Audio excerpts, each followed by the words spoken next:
Hey everyone, contracts are everywhere. When you sign up for a gym membership, book a hotel, or even buy insurance, you are bound by contracts. But what happens when a contract is unclear?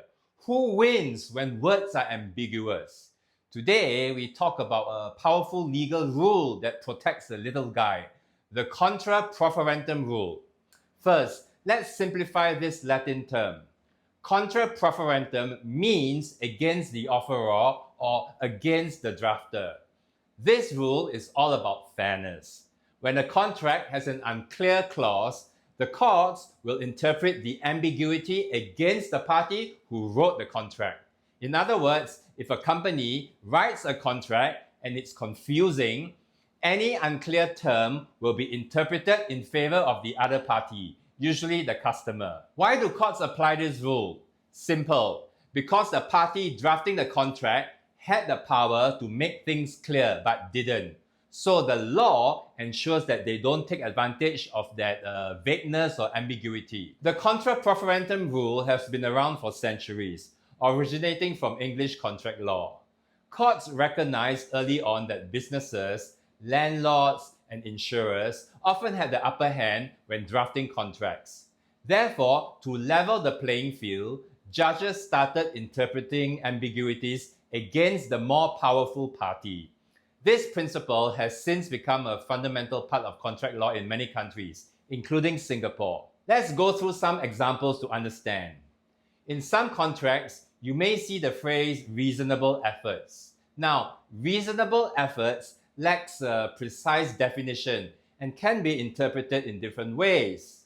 In a contract, one party might argue that reasonable efforts require a significant and sustained effort to meet the obligation, while the drafting party might argue that it requires only minimal good faith attempt. Think about a house painter who showed up but only painted one side of the house. The painter can argue that he made a reasonable effort to paint the house, though an argument could be made they made no effort to paint the other three sides. Another example of an ambiguous term is as soon as possible. This phrase is inherently subjective, as what is considered as soon as possible can vary depending on circumstances, resources, and interpretations.